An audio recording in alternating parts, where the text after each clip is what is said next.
Continuação, parte 1. A Fênix Liberal. Esta não é a primeira vez que a narrativa liberal enfrenta uma crise de confiança. Desde que essa narrativa passou a exercer uma influência global na segunda metade do século XIX, ela tem passado por crises periódicas. A primeira era da globalização e da liberalização. Terminou num banho de sangue da Primeira Guerra Mundial. Quando a disputa geopolítica imperial interrompeu precocemente a marcha global para o progresso. Nos dias seguintes ao assassinato do arquiduque Francisco Ferdinando em Sarajevo, constatou-se que as grandes potências acreditavam muito mais no imperialismo do que no liberalismo.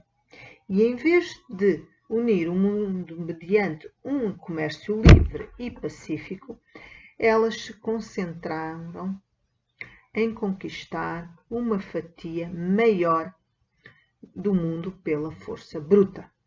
Porém, o liberalismo sobreviveu ao momento de Francisco Ferdinando e emergiu desse turbilhão ainda mais forte do que antes, prometendo que aquela fora a guerra para pôr fim a todas as guerras. A carnificina sem precedente havia supostamente ensinado ao género humano quão terrível é o preço do imperialismo. E agora a humanidade estava, enfim, pronta para criar uma nova ordem mundial baseada nos princípios da liberdade e da paz. Depois veio o momento de Hitler, nos anos 30 e início dos anos 40, quando o fascismo apareceu por um instante invencível. A vitória sobre essa ameaça apenas levou à seguinte. Durante o momento de Che Guevara, entre as décadas de 1950 e 1970, pareceu novamente que o liberalismo estava nas últimas e que o futuro pertencia ao comunismo. No fim, foi o comunismo que entrou em colapso. O mercado provou que era mais forte que o Gulag. Mais importante que isto, a narrativa liberal provou ser de longe mais flexível e dinâmica do que qualquer um dessas oponentes. Triunfou sobre o imperialismo, sobre o fascismo e sobre o comunismo, ao adotar algumas das suas melhores ideias e práticas. Em particular, a narrativa liberal aprendeu com o comunismo a expandir o círculo da empatia e a dar valor, além da liberdade, à igualdade. No começo, a narrativa liberal se preocupava principalmente com as liberdades e privilégios de homens europeus da classe média. Parecia cega à situação difícil das pessoas da classe trabalhadora, das mulheres, das minorias e dos não ocidentais. Quando, em 1918, as vitoriosas Inglaterra e França falavam com empolgação sobre a liberdade, não tinham em mente os súbditos dos seus extensos impérios. Por exemplo, as demandas dos indianos por independência tiveram como resposta o massacre da Amritsar em 1919, no qual o exército britânico assassinou centenas de manifestantes desarmados. Mesmo após a Segunda Guerra Mundial, liberais ocidentais ainda tinham dificuldade em aplicar seus supostos valores universais a povos não ocidentais. Assim, em 1945, quando os holandeses saíram 5 anos de uma brutal ocupação nazi, uma das primeiras coisas que fizeram foi mobilizar um exército e enviá-lo para o outro lado do mundo para reocupar sua ex-colónia da Indonésia.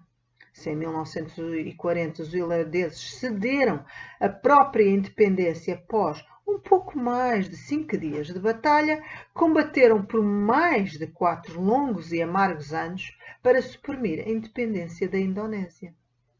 Não surpreende que muitos movimentos de libertação nacional por todo o mundo tenham depositado suas esperanças nos comunistas de Moscovo e Pequim e não nos autoproclamados campeões da liberdade no Ocidente. No entanto, aos poucos a narrativa liberal expandiu seus horizontes e, pelo menos em teoria, passou a dar valor às liberdades e aos direitos de todos os seres humanos, sem exceção. À medida que o círculo de liberdade se expandia, a narrativa liberal veio a reconhecer também a importância dos programas de bem-estar no estilo comunista. A liberdade não vale muito se não vier acompanhada de algum tipo de rede de segurança social. Estados social-democratas de bem-estar social combinaram democracia e direitos humanos com serviços de educação e saúde bancados pelos governos. Até mesmo os ultracapitalistas Estados Unidos deram-se conta que a proteção da liberdade exige ao menos alguns serviços públicos de bem-estar social. Crianças morrendo à fome não têm liberdade. No início de 1990, pensadores e políticos declararam o fim da história, afirmando com segurança que todas as grandes questões políticas do passado haviam sido resolvidas e que o renovado pacote liberal da democracia, direitos humanos, livres mercados e serviços públicos de bem-estar social era a única opção disponível. Esse pacote parecia estar destinado a se espalhar por todo o mundo, superar todos os obstáculos, apagar todas as fronteiras nacionais e transformar o género humano em uma comunidade global livre. Mas a história não chegou ao fim. E depois do momento de Francisco Ferdinando, do momento de Hitler, do momento de Che Guevara, encontramos-nos agora no momento de Trump. Desta vez, no entanto, a narrativa liberal não enfrenta um oponente ideológico coerente, como o do imperialismo, o fascismo ou o comunismo. O momento de Trump é muito mais nihilista. Enquanto todos os grandes movimentos do século XX tinham uma visão que abrangia toda a espécie humana, fosse dominação, revolução ou libertação global, Donald Trump não oferece nada disso. Exatamente o contrário. Sua mensagem principal é que não é tarefa dos Estados Unidos formular nem promover qualquer visão global. Da mesma forma, os formuladores e apoiadores do Brexit dificilmente têm um plano para o futuro do Reino Unido. O futuro da Europa e do mundo está muito além do seu horizonte. A maioria das pessoas que votaram em Trump e no Brexit não rejeitaram o pacote liberal inteiro. Elas perderam a fé principalmente na parte sobre a globalização. Ainda acreditam na democracia, no livre mercado, nos direitos humanos e na responsabilidade social, mas acham que essas ideias belas só devem ir até à fronteira. Na verdade, acreditam que para preservar a liberdade e a prosperidade em Yorkshire ou em Kentucky, é melhor construir um muro na divisa e adotar políticas não liberais em relação a estrangeiros. A China, superpotência em extensão, apresenta uma imagem quase invertida. É cautelosa na liberalização da sua política doméstica, mas adotou uma abordagem muito mais liberal em relação ao resto do mundo. Quando se trata de livre mercado e cooperação internacional, Xi Jinping parece ser um verdadeiro sucessor de Obama. Tendo posto o marxismo-leninismo em segundo plano, a China parece estar bem feliz com a ordem liberal internacional. A emergente Rússia considera-se uma rival muito mais poderosa da ordem global, mas embora tenha reconstituído seu poder militar, está ideologicamente falida. Vladimir Putin certamente é popular na Rússia e entre os movimentos de direita por todo o mundo, mas ainda não tem uma visão global que possa atrair espanhóis desempregados, brasileiros insatisfeitos ou estudantes idealistas em Cambridge. A Rússia oferece uma alternativa à democracia liberal, mas esse modelo não é uma ideologia política coerente. É uma prática política na qual poucos oligarcas monopolizam a maior parte da riqueza e do poder de um país e depois usam a mídia para ocultar suas atividades e consolidar seu domínio.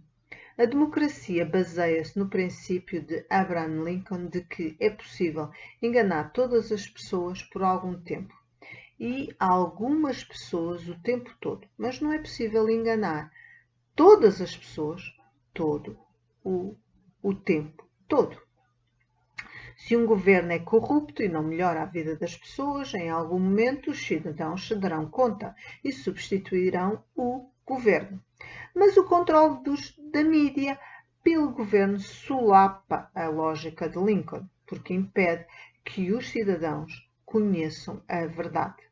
Mediante seu monopólio da mídia, a oligarquia governante pode sempre culpar os outros por suas falhas e desviar a atenção a ameaças externas, reais ou imaginárias.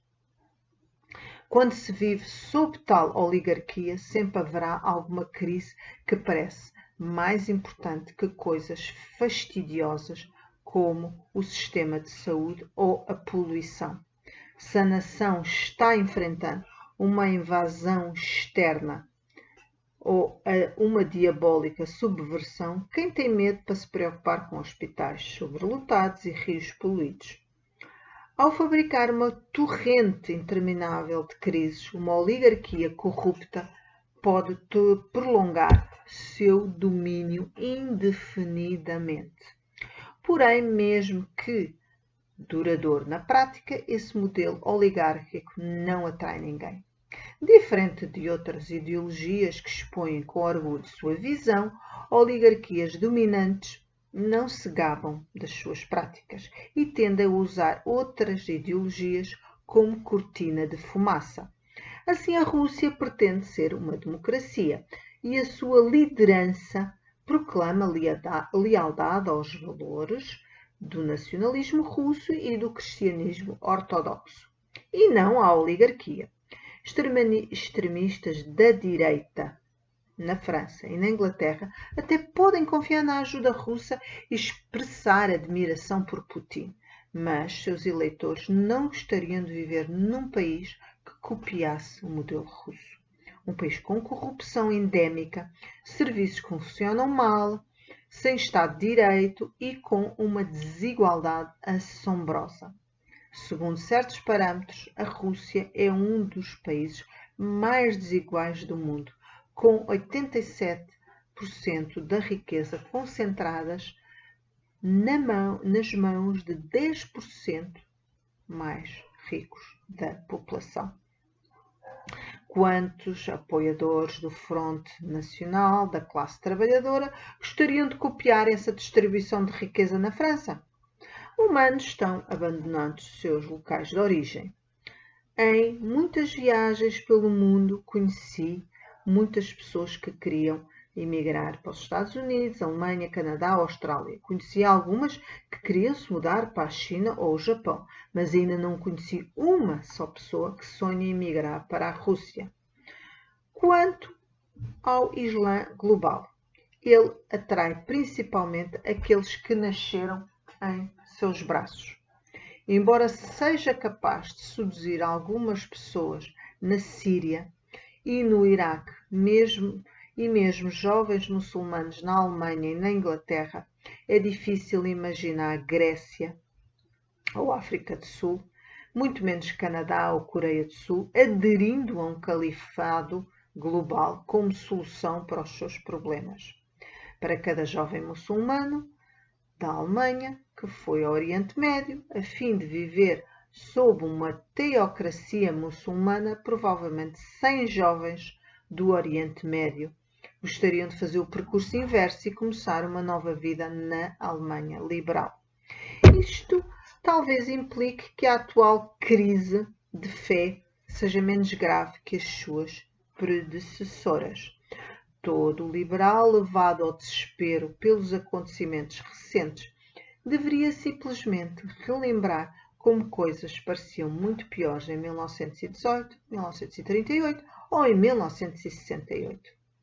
E afinal de contas, o género humano não abandonará a narrativa liberal porque não tem alternativa. As pessoas podem dar um chute raivoso no estômago do sistema, mas não tendo para onde ir, voltarão.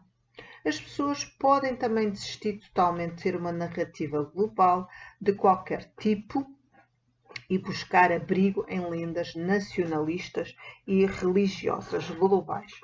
Os movimentos nacionalistas foram um fator político importantíssimo no século XX, mas careciam de uma visão coerente de futuro para o mundo que não fosse a de apoiar a divisão do globo em Estados-nação independentes. Os nacionalistas indonésios lutaram contra a dominação holandesa. Os nacionalistas vietnamitas queriam um Vietnã livre, mas não havia uma narrativa indonésia ou vietnamita para a humanidade como um todo. Quando chegava a hora de explicar como a Indonésia, o Vietnã e todas as nações livres deveriam se relacionar umas com as outras e como os humanos deveriam lidar com problemas globais, se voltavam para as ideias liberais ou comunistas. Porém, se tanto o liberalismo quanto o comunismo estão agora desacreditados, não deveriam talvez os humanos abandonar a ideia de uma narrativa global única? Afinal, não foram todas essas histórias globais, até mesmo o comunismo, produto do imperialismo ocidental? Porque deveriam ser aldeões vietnamitas depositar sua fé em ideias concedidas por um alemão de Trier e um industrial de Manchester. Talvez cada país devesse adotar um caminho idiosincrático, definido por suas próprias tradições ancestrais. Talvez até mesmo os ocidentais devessem dar descanso às suas tentativas de administrar o mundo e de se concentrar nos seus próprios assuntos, para variar.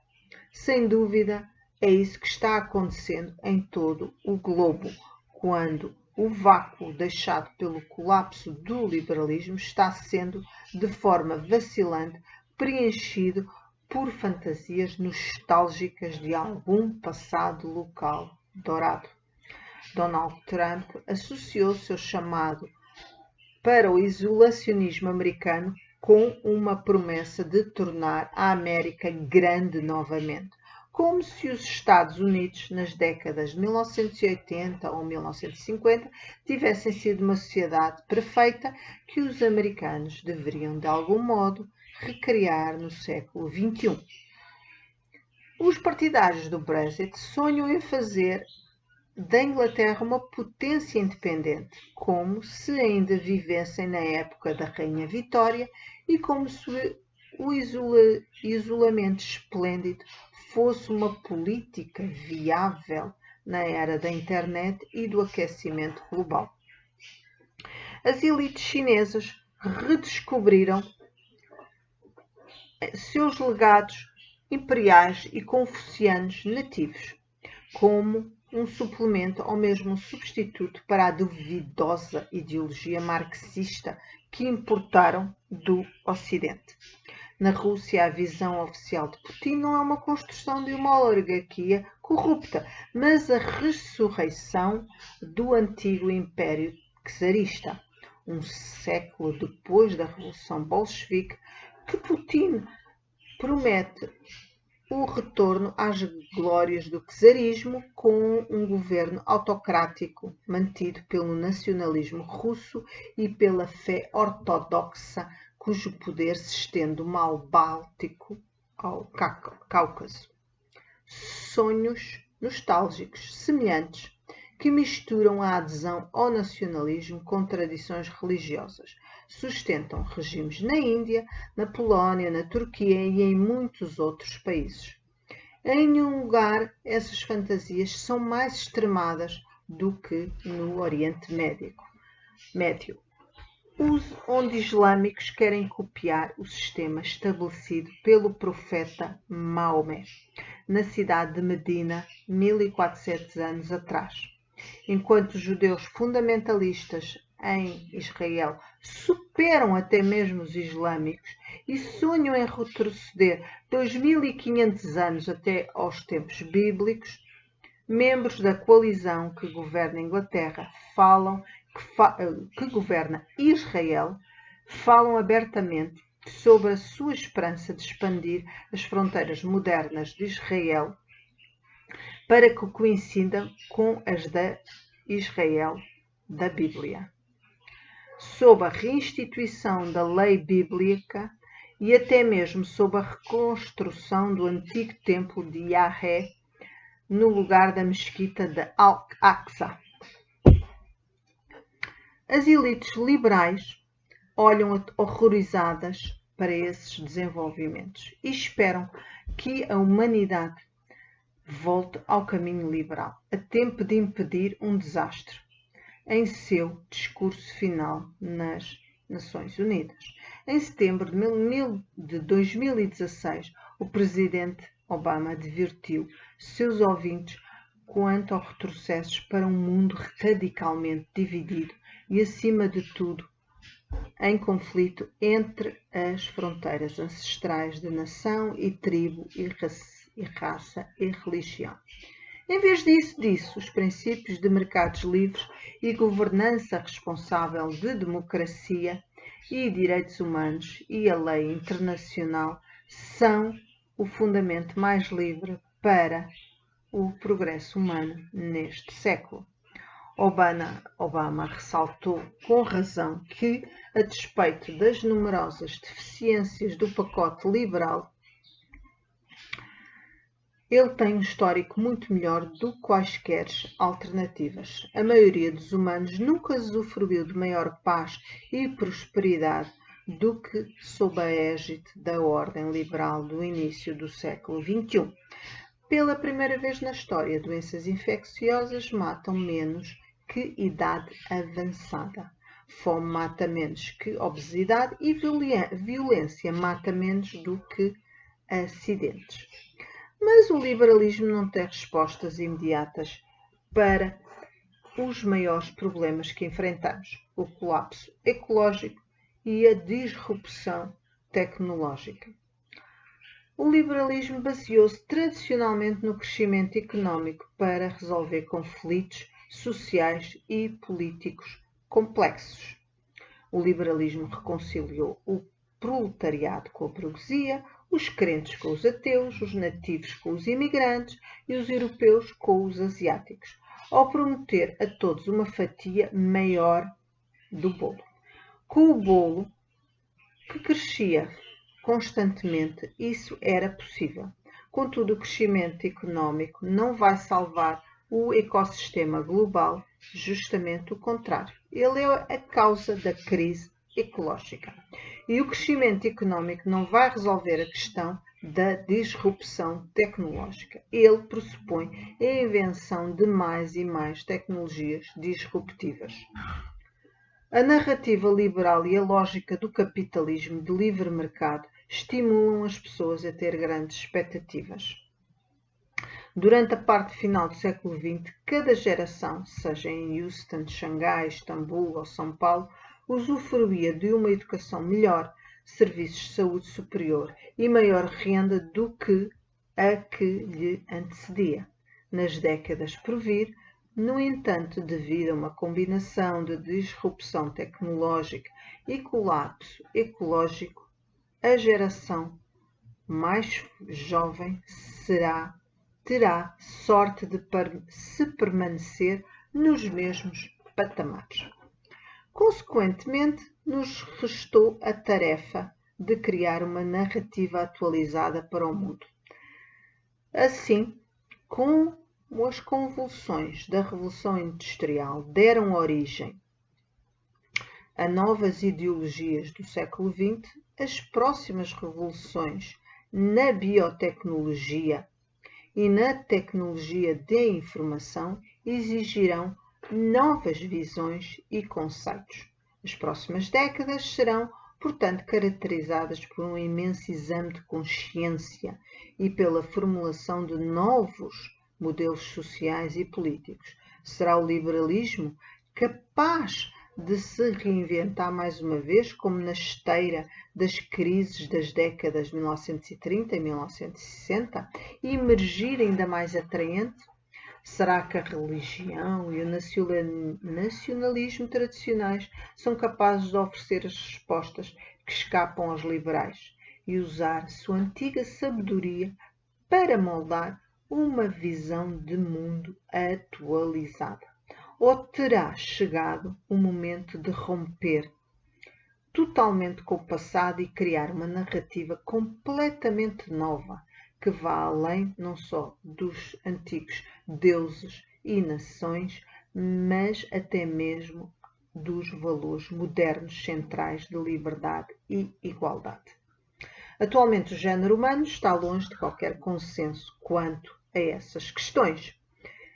Ainda temos, no momento, nihilista de desilusão e raiva, depois da perda da fé nas narrativas antigas, mas antes da aceitação de uma nova. Então, o que vem de seguida? O primeiro passo é baixar o tom das profecias apocalípticas e passar de uma postura de pânico para uma de perplexidade. O pânico é uma forma de prepotência. Deriva da sensação pretensiosa de que eu sei exatamente para onde o mundo se está dirigindo. Ladeira abaixo. A perplexidade é mais humilde, portanto mais perspicaz. Se você tem vontade de correr pela rua, gritando, o apocalipse está chegando, tente dizer a si mesmo, não é isso, a verdade é que eu não compreendo o que está acontecendo no mundo. Os capítulos seguintes tentarão esclarecer algumas das atordoantes novas possibilidades que temos pela frente e como deveríamos proceder a partir daí. Porém, antes de explorar soluções possíveis para os impasses da humanidade, precisamos ter uma melhor noção do desafio que a tecnologia nos coloca. As revoluções na tecnologia da informação e na biotecnologia ainda estão na sua infância. E é discutível em que medida elas realmente são responsáveis pela atual crise do liberalismo. A maior parte das pessoas em Birmingham, Istambul, São Petersburgo e Mumbai só tem uma noção vaga, se é que têm, do surgimento da inteligência artificial e do possível impacto dela na sua vida. É certo que, no entanto, que as revoluções tecnológicas vão ganhar impulso nas próximas décadas e colocarão o género humano diante as provações mais difíceis que jamais enfrentamos.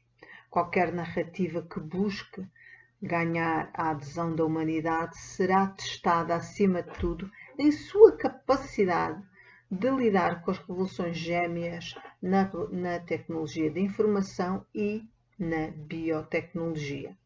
Se o liberalismo, o nacionalismo, o islã ou algum credo novo quiser modelar o mundo em 2050, terá não só de desvendar a inteligência artificial, os algoritmos de Big Data e a bioengenharia, como precisar também incorporá-los numa narrativa nova e significativa.